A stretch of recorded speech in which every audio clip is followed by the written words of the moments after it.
3 mois après l'annonce présidentielle, un pont de pneus fondu relie deux rives autrefois inaccessibles du Sahel. Ce n'est pas un exploit classique, mais une innovation née du recyclage, portée par Ibrahim Traoré. En utilisant des matériaux abandonnés, il prouve qu'un pays appauvri peut construire son avenir sans dépendre des aides extérieures. Le Burkina Faso, sans sidérurgie ni grandes entreprises, a trouvé sa propre voie. Si des pneus usés peuvent être transformés en infrastructures solides, alors peut-être que d'autres pays peuvent aussi se réinventer en utilisant ce que le monde rejette. Ibrahim Traoré a promis que le Burkina Faso ne serait plus un simple spectateur de son destin, mais un acteur capable de transformer ses propres défis en opportunités. L'initiative du pont de pneus est bien plus qu'un projet d'infrastructure, c'est un manifeste pour un pays qui refuse la fatalité. Il mise sur la résilience et l'ingéniosité locale, prouvant que même les ressources les plus dévaluées peuvent créer des bases solides pour l'avenir. Ce projet promet d'être un modèle pour d'autres nations en quête de solutions endogènes face à l'isolement et à la pauvreté. Si le pont réussit à relier non seulement deux rives, mais aussi des communautés et des aspirations, il démontrera que la dignité d'un peuple ne doit pas attendre une aide extérieure. Le pari est risqué, mais l'enjeu est immense. Changer la perception du Burkina Faso dans le monde et offrir à ses citoyens la possibilité de redéfinir leur avenir à partir de ce qu'ils ont sous la main. 3 mois après la première annonce présidentielle, le Burkina Faso a déjà fait un pas de géant. Un pont de 52 mètres, entièrement construit à partir de pneus fondus, soutient désormais les camions et les habitants traversant le fleuve Tval. Ce qui semblait au départ une initiative audacieuse, presque risquée, est devenu une réalité fonctionnelle. Ce mini-révélateur n'est pas seulement un exploit technique, mais un changement radical dans la manière dont les Burkinabés abordent leurs défis d'infrastructure. L'absence de matériaux importés, de financement étranger et de grosses entreprises internationales a été remplacée par la mobilisation des ressources locales, des pneus usés trouvés dans les dépôts de Ouagadougou. Ibrahim Traoré, à la tête de cette initiative, a démontré que même dans un pays considéré comme trop pauvre pour construire, il est possible de créer des solutions innovantes qui répondent directement aux besoins des citoyens. Ce projet a non seulement permis de résoudre un problème pratique, celui de l'isolement des villages, mais il a aussi ouvert la voie à une réflexion plus large, celle de l'autosuffisance et de la dignité à travers l'innovation locale. Le modèle de ce pont est désormais vu comme un prototype pour d'autres régions du pays et il est même envisagé d'élargir ce modèle à d'autres pays de la région.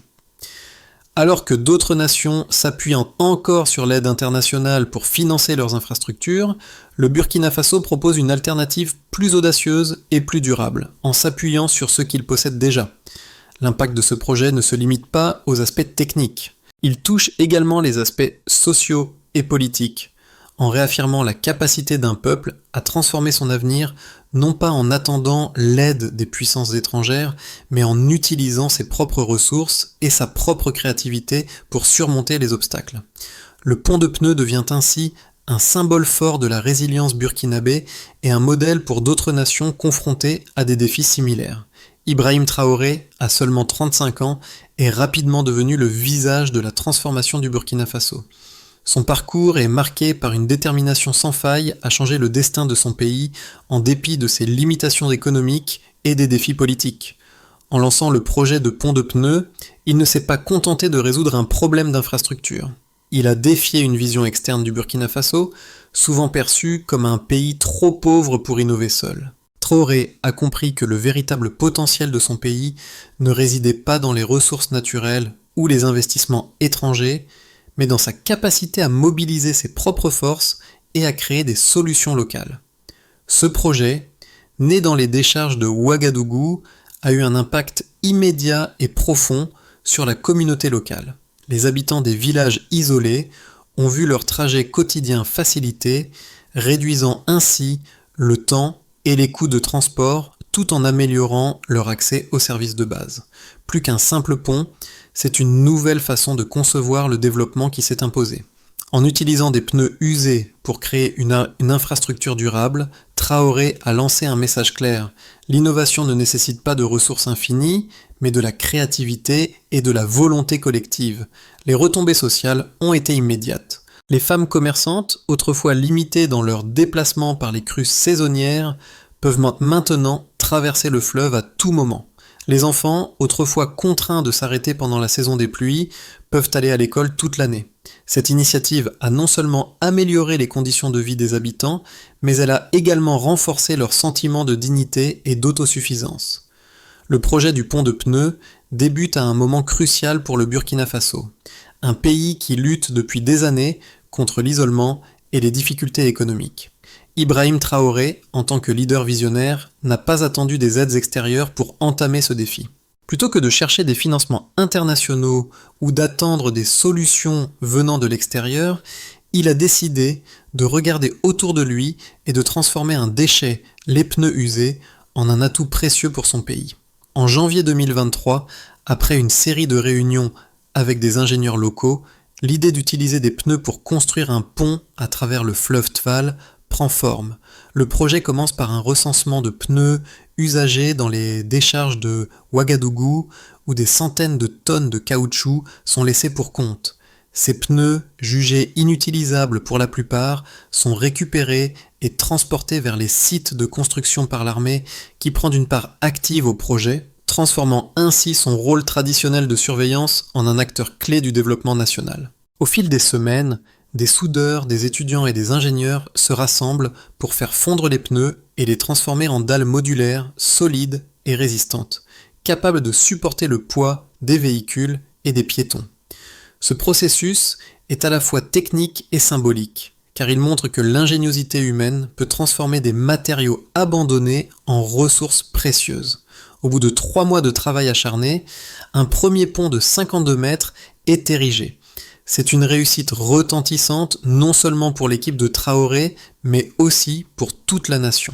Ce pont devient rapidement un symbole de l'autosuffisance du Burkina Faso et de la capacité du pays à se relever par ses propres moyens sans dépendre des aides extérieures. La première traversée par des camions et des commerçants est un moment de célébration, marqué par des sourires et des rires d'enfants qui jouent sur le pont tout juste terminé.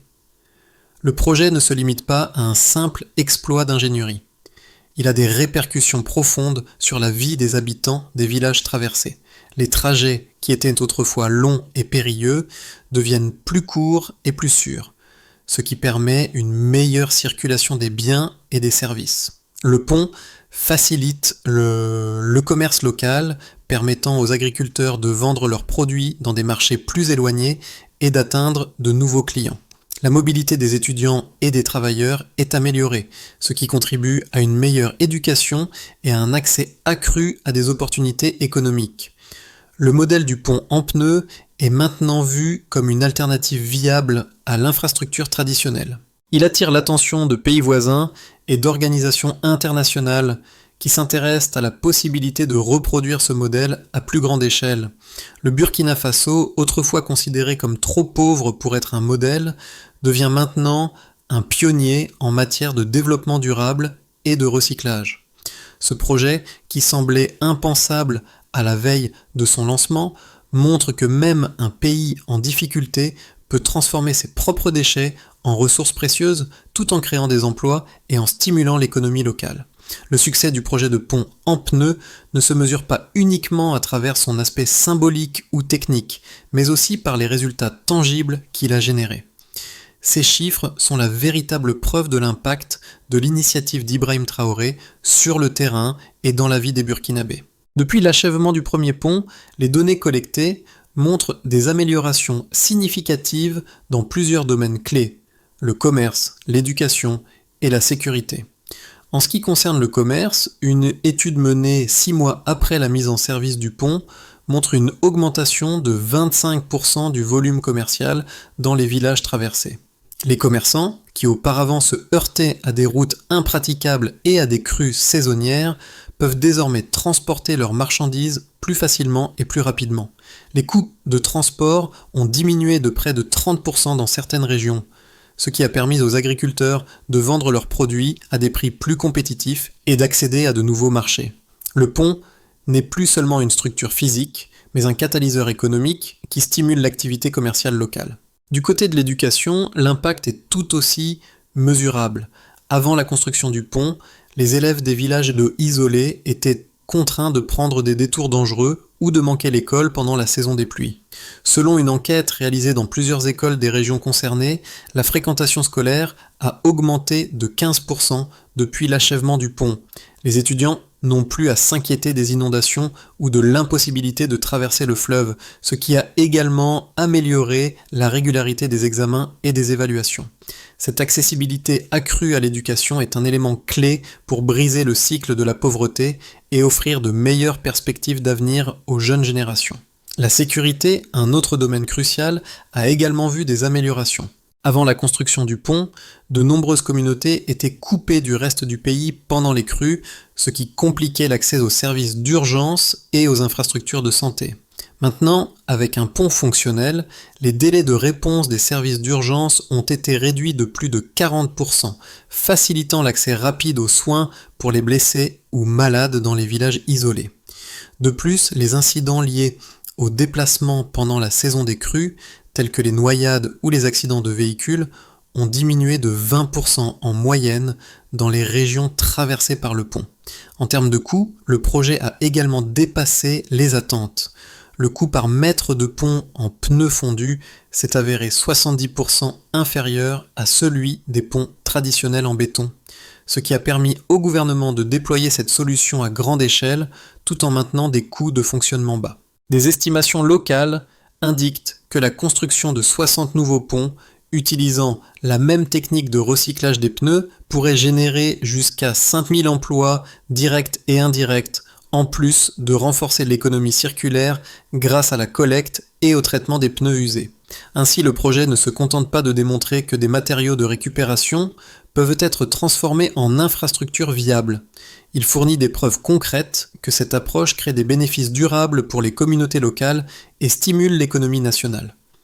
L'initiative d'Ibrahim Traoré de construire des ponts à partir de pneus usés a suscité des débats vigoureux tant au niveau national qu'international. Bien que de nombreux observateurs aient salué l'innovation, certains critiques soulignent que ce modèle pourrait être une solution temporaire, voire utopique, dans un contexte où les infrastructures modernes et durables nécessitent des investissements massifs en capital et en technologie.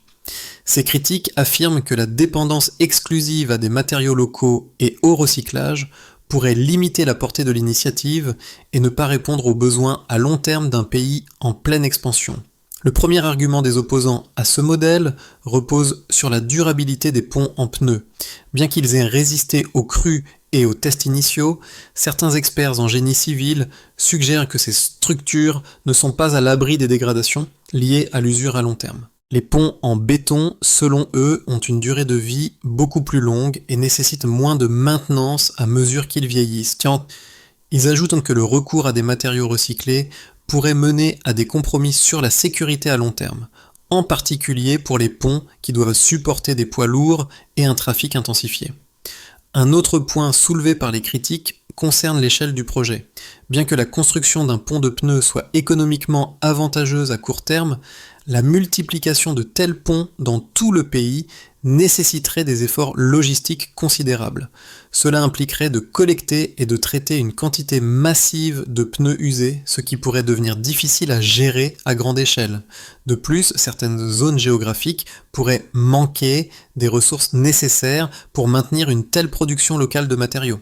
Les opposants au projet soulignent également les risques associés à une dépendance accrue à des solutions endogènes pour le développement des infrastructures. En évitant les financements étrangers et les partenariats avec des entreprises internationales, le Burkina Faso pourrait se retrouver limité dans ses options pour des projets à plus grande envergure tels que la construction d'usines, de routes nationales ou d'infrastructures énergétiques qui nécessitent des investissements bien plus importants que ce que des ressources locales peuvent offrir.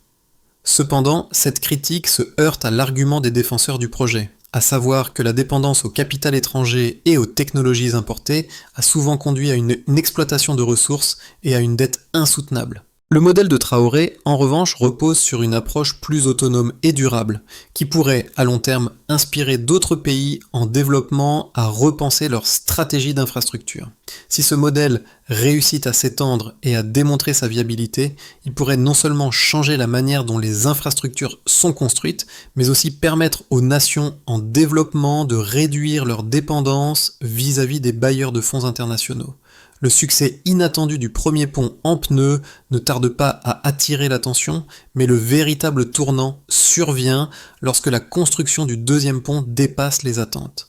En moins de 6 mois, une quinzaine de ponts similaires sont érigés à travers le pays, transformant le paysage du Burkina Faso et modifiant la dynamique de plusieurs régions isolées. Ce changement est significatif.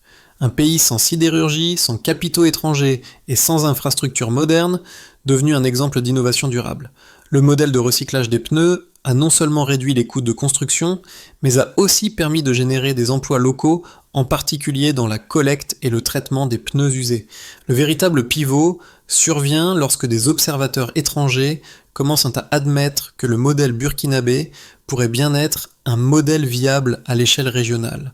Le projet est désormais vu non seulement comme un succès national, mais aussi comme un catalyseur pour d'autres pays du Sahel, qui l'envisagent comme une alternative face aux défis d'infrastructure. Ce qui semblait être une tentative locale est désormais perçu comme un exemple de résilience, capable de redéfinir la manière dont les infrastructures peuvent être construites dans les pays en développement.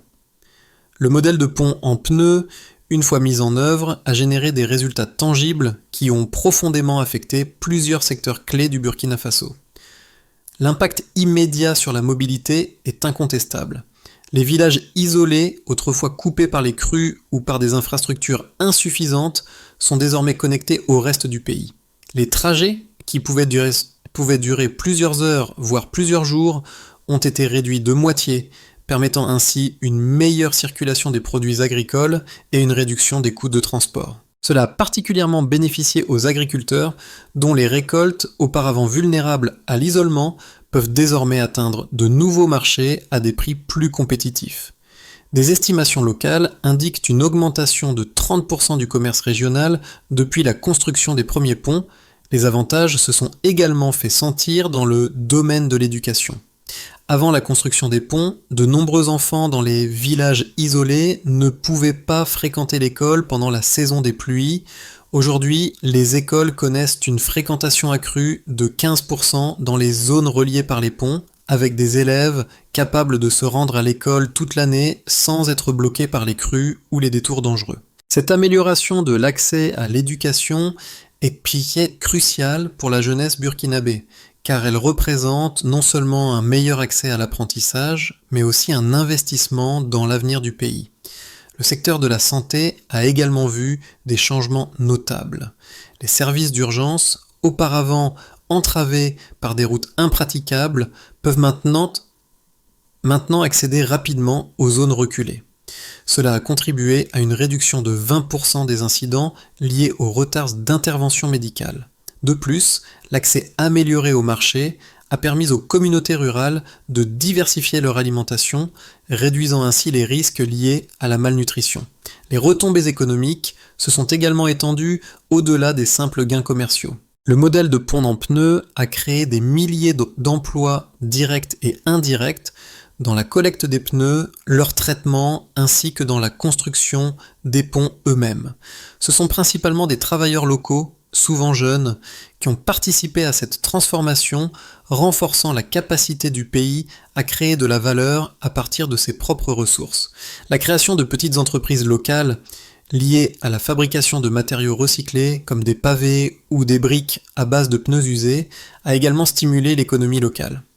Enfin, le modèle burkinabé a attiré l'attention des pays voisins, qui ont commencé à envisager des projets similaires. Le Ghana, le Niger et même des régions du Mali ont exprimé leur intérêt pour ce modèle de développement local, voyant en lui une alternative aux infrastructures dépendantes des aides internationales. Ce phénomène a ouvert un débat plus large sur l'autosuffisance en Afrique et sur la manière dont des solutions locales peuvent résoudre des problèmes globaux. Le projet a non seulement transformé l'infrastructure du pays, mais il a aussi remodelé la perception du Burkina Faso à l'échelle mondiale. Loin d'être un pays en détresse, le Burkina Faso est désormais perçu comme un exemple de résilience et d'innovation capable de redéfinir les paradigmes du développement durable. Dans les 6 à 12 mois suivant la mise en place des premiers ponts en pneus, plusieurs scénarios peuvent se dessiner pour le Burkina Faso, chacun ayant des implications importantes pour l'avenir du pays. Le Burkina Faso poursuit son développement selon le modèle actuel. Les ponts en pneus continuent d'être déployés à travers le pays, mais à un rythme modéré. Le gouvernement parvient à maintenir la stabilité politique et à poursuivre ses efforts d'autosuffisance avec un soutien minimal de la communauté internationale. La situation économique reste relativement stable, avec des améliorations régulières dans le commerce et l'accès aux services de base. Ce scénario voit également la consolidation des emplois créés par le projet, mais les tensions politiques ou économiques sont gérées de manière proactive pour éviter les revers majeurs. En 12 mois, on pourrait voir jusqu'à 60 ponts fonctionnels, reliant davantage de communautés et améliorant les conditions de vie dans des régions autrefois coupées du monde. Le projet de ponts en pneus suscite un véritable élan régional. Les pays voisins, comme le Ghana, le Niger et le Mali, commencent à adopter ce modèle de développement durable et des partenariats régionaux se forment autour de l'initiative. Les ponts en pneus deviennent un modèle phare pour les infrastructures écologiques et autosuffisantes, attirant l'attention des investisseurs locaux et des financements africains. Ce scénario voit une augmentation significative de l'investissement dans les projets d'infrastructures à base de matériaux locaux et la perception du Burkina Faso dans le monde change radicalement, d'un pays en crise à un leader en matière d'innovation durable. À la fin de cette période, plusieurs centaines de ponts sont construits, créant des milliers d'emplois et contribuant à la croissance économique régionale. Le modèle burkinabé rencontre des obstacles imprévus. Les conditions climatiques extrêmes ou les crises politiques internes ralentissent le déploiement des ponts en pneus. Des critiques croissantes émergent quant à la durabilité à long terme des structures, notamment en ce qui concerne la résistance des matériaux face à des conditions climatiques extrêmes. Les financements internationaux, autrefois réticents à soutenir un modèle aussi audacieux, se retirent partiellement, forçant le gouvernement à redéfinir ses priorités en matière d'infrastructures. Dans ce scénario, le pays reste limité dans ses capacités d'expansion et rencontre des difficultés à reproduire le succès initial à grande échelle. Les communautés bénéficiaires des ponts souffrent de la stagnation des projets de développement, mais la situation reste sous contrôle grâce à une gestion prudente des ressources locales. Le projet des ponts en pneus, mené par Ibrahim Traoré, n'est pas seulement une initiative de développement, c'est un message puissant qui résonne bien au-delà des frontières du Burkina Faso. Pour les spectateurs, ce projet offre une perspective nouvelle sur ce que signifie l'innovation et l'autosuffisance. Dans un monde où les pays en développement sont souvent perçus comme dépendants de l'aide extérieure, l'histoire du Burkina Faso est un rappel que la véritable force réside parfois dans la capacité à se réinventer à partir des ressources les plus modestes. Ce projet est particulièrement poignant pour ceux qui, comme les jeunes générations en Afrique, cherchent des modèles de réussite à leur portée. En voyant des jeunes ingénieurs, des étudiants et des soudeurs travailler ensemble pour créer des ponts à partir de pneus usés, ils comprennent que l'innovation ne nécessite pas de grandes ressources, mais avant tout de la créativité et de la collaboration. Le message est clair, l'avenir appartient à ceux qui sont prêts à transformer leurs défis en opportunités en utilisant ce qu'ils ont sous la main. Mais au-delà de l'aspect pratique et économique, ce projet touche également une corde sensible. Il parle de dignité, de fierté et de la volonté d'un peuple de reprendre le contrôle de son destin. Le pont de pneus devient une métaphore de la résilience collective, un symbole de l'espoir et du pouvoir de transformer les épreuves en succès. Il montre qu'il n'y a pas de situation trop désespérée pour créer un changement durable et que chaque action, aussi petite soit-elle, peut avoir un impact profond sur la vie de centaines, voire de milliers de personnes. Le projet des ponts en pneus d'Ibrahim Traoré est un modèle qui ne se contente pas de résoudre un problème immédiat. Il ouvre la voie à une série de solutions qui peuvent transformer durablement les infrastructures et les communautés au Burkina Faso et au-delà. Voici 3 étapes clés pour faire évoluer cette initiative. Extension du modèle à d'autres régions. La première étape consiste à dupliquer ce modèle dans les zones rurales et urbaines à travers le pays.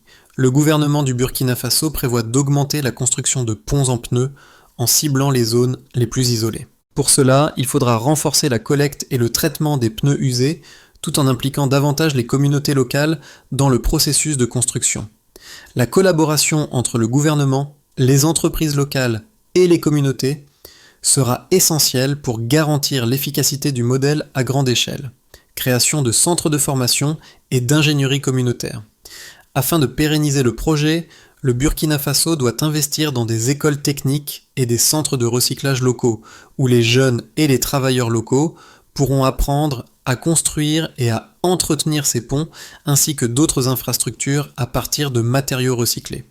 Ces centres serviront à la fois de pôles de formation et de centres de production pour des matériaux écologiques, créant ainsi des emplois durables et renforçant les capacités locales. Expansion régionale et partenariats internationaux.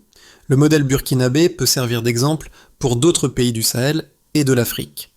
L'étape suivante consiste à établir des partenariats avec les pays voisins pour partager les bonnes pratiques et les technologies, tout en développant une approche collaborative pour la construction d'infrastructures durables. Le Burkina Faso pourrait organiser des conférences régionales sur l'innovation durable en Afrique, rassemblant des experts, des ingénieurs et des investisseurs pour promouvoir cette approche alternative. En suivant cette feuille de route, le Burkina Faso pourra non seulement renforcer ses infrastructures, mais aussi jouer un rôle de leader en matière de développement durable en Afrique. Au cœur du Sahel, là où la poussière rouge semble tout engloutir, Ibrahim Traoré a montré que la véritable richesse d'un pays ne réside pas seulement dans ses ressources naturelles, mais dans sa capacité à se réinventer à partir de ce que d'autres ont abandonné. Le projet des ponts en pneus n'est pas seulement une solution d'ingénierie, c'est une déclaration de dignité. Il prouve qu'un peuple, même dans la précarité, peut créer son propre avenir, loin des clichés de dépendance et de faiblesse. Le moment le plus marquant survient lorsqu'un ancien soudeur, l'un des premiers à travailler sur les ponts, lève une pancarte qui dit « Chaque pneu porte nos rêves ». Ces simples mots résument parfaitement le projet, un défi, une vision et une transformation collective. Ce pont n'est pas seulement un lien entre deux rives, mais un lien entre le passé et le futur, entre ce qui semblait impossible et ce qui est désormais tangible. À travers ce projet, Ibrahim Traoré a non seulement bâti des ponts physiques, mais a aussi tracé une voie pour d'autres nations qui luttent contre l'isolement et la pauvreté. Son message est clair. La dignité commence là où les gens refusent de se laisser définir par leur manque, mais choisissent de se lever et de bâtir à partir de ce qu'ils ont. L'histoire des ponts en pneus du Burkina Faso n'est pas simplement celle d'un projet d'infrastructure, mais celle d'une nation qui choisit de se réinventer, de transformer les obstacles en opportunités.